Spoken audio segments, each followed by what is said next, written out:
네, 빅테크 기업들 어제에 이어서 오늘도 혼조세를 나타내고 있습니다. 하지만 오늘 같은 경우는 약간 기분 좋은 혼조세다라고 풀이를 할 수가 있겠는데요. 관세의 방향성 어디로 가져갈 것이냐라고 궁금했던 투자자분들의 걱정을 조금은 안심시켜 줄 수 있는 뉴스가 나왔죠. 어떤 뉴스였는지는 다음 판 통해 확인해 보도록 하겠고요. 오늘 혼조세를 이어간 M7 기업들, 그 안에서도 아마존 같은 경우에는 새벽에 한 가지 이슈가 있었습니다. 아마존 플랫폼의 수입 물품이 어느 정도 되고 그 수입 물품에 대한 이 관세 여부가 얼마나 될 것인지 수치를 표시하겠다라고 밝혔는데 백악관에서 이것은 미국을 향한 적대적 행위다라고 밝히면서 돌연 이 기조를 없애기도 했습니다. 이 부분은 브리핑 통해서 자세하게 짚어보도록 할게요. 그럼 다음 판 통해서 어떤 이슈 있었는지 네 가지로 짚어보겠습니다. 먼저 지표가 나왔죠. 구인 규모와 더불어서 소비자 심리 지수가 나왔는데 두 지표 모두 예상치를 하회한 것으로 나타났습니다. 일단 우리는 고용을 확인할 수 있는 졸츠 보고서 6개월만 최저치를 보였다라는 점 확인해 보도록 하겠고요. 또 간밤에는 러트닉 장관의 언급이 참 화제가 됐던 하루였습니다. 하워드 러트닉 상무장관 이미 여러 국가들과 거래를 마쳤지만 아직 말할 수 있는 무언가가 없다라는 이야기를 내놓기도 했는데 어떤 내용인지 짚어보겠고요. 또 자동차 25% 관세 일부 면제, 이 부분은 어제 우리 장중에도 영향을 미쳤었던 내용이죠. 구체적으로 어떤 행정명령에 서명하기로 했는지도 짚어보겠습니다. 그런데 이 내용이 약간 까다롭습니다. 어떤 내용인지 구체적으로는 우리가 어떤 점을 생각해 볼 수 있는지는 브리핑 통해서 짚어보도록 할게요. 그럼 더 하나씩 깊게 들어가 보시죠.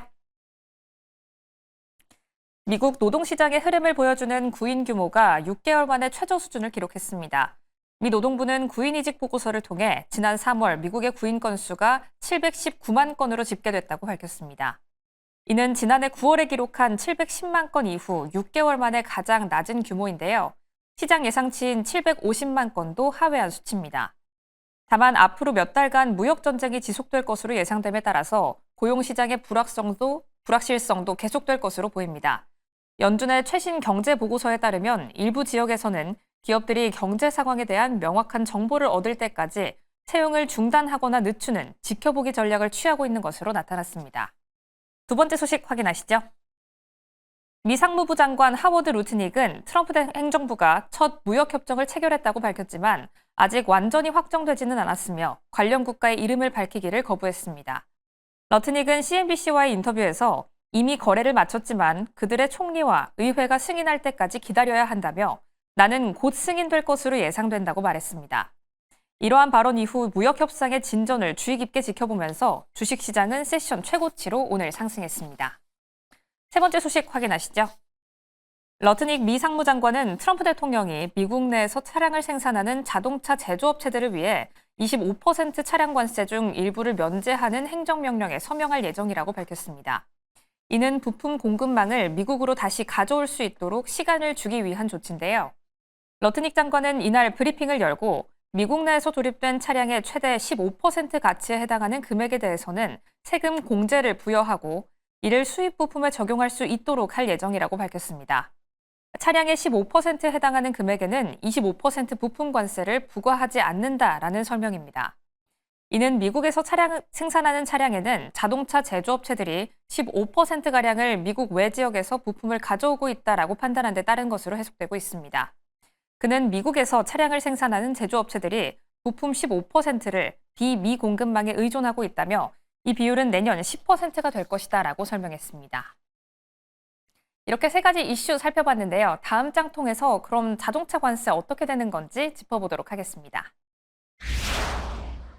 이번 뉴스가 나올 때 사람들의 머릿속에 참 강하게 들어있을 문구였을 것 같습니다. 그래서 어떻게 한다는 거냐. 25%, 15%참 수치가 난무하고 있는데 그럼 결과적으로 얼만큼의 관세를 부과하겠다는 건지 한번 체크해 보도록 할게요. 일단 복잡합니다. 복잡하지만 이유가 있는 관세 부과인데요. 관세 부과의 관세 면제 어떻게 되는지 일단 상황부터 체크해 보도록 할게요. 일단 결론적으로 말하면 미국에서 만든 자동차 값, 전체적인 자동차의 값에서 15% 비율에 한해서는 무관세를 적용한다라는 방침입니다. 이렇게 한 줄로 정리해도 잘 와닿지는 않죠. 일단 과정이 어떻게 되는지를 살펴보면 미국의 완성차를 만드는 제조업체들은 미국에 이제 보고를 하기 시작합니다. 내가 이만큼의 완성차를 만들었고 이 안에 들어가는 부품은 어느 정도가 수입산이고 어느 정도가 미국산인지를 이야기해주는 보고서를 미국 정부에 제출하게 되는 건데요. 그럼 미국 정부는 이걸 파악한 이후에 이 안에 어느 정도의 부품이 들어갔는지를 파악하고 그 부품 15%에 대해서는 크레딧을 부여해 줍니다. 이 크레딧을 부여한다라는 게 관세를 면제해 준다라고 이해를 하시면 좋을 것 같은데요. 그럼 워낙에 이 15%라는 수치가 돌아다니다 보니까 투자자분들은 이렇게 이해하실 것 같습니다. 그럼 전체의 15%를 면제해 준다라는 건가요? 라고 여쭤보시면 그건 아닙니다. 자동차 관세 15% 아예 면제인가요? 라고 물어보면 그건 아닌데요. 자동차 전체의 15%를 두고 보겠습니다. 이 15%에 대해서는 우리가 지금까지 부과하기로 했던 25%의 관세 면제해 줄게 라는 겁니다. 아직도 잘 와닿지 않으시죠? 사람으로 한번 쳐본다면 사람에 있어서 손가락 하나에 대해서는 관세를 면제해 준다라는 겁니다. 그럼 이 손가락 하나에 대해서 관세를 면제해 준다고 전체에 대한 면제는 아니겠죠? 우리 몸에서 손가락 하나에 대한 비율만 25% 관세의 비율을 면제해 준다라는 거니까 사람 몸 전체에 합해서는 한 3% 정도의 관세 면제라고 생각하시면 될 것 같습니다. 그만큼 이제부터 미국 내 자동차에 대해서는 15%, 25%가 아니라 올해 한정해서 전체의 3.75%에 대한 관세 면제를 부과받게 됩니다. 그리고 이 수치는 이듬해에 바뀌게 되는데요. 이듬해에는 저 15%라는 수치가 10%까지 하향 조정되면서 3.75%에서 2.2%까지 하향된다라는 점 짚겠습니다.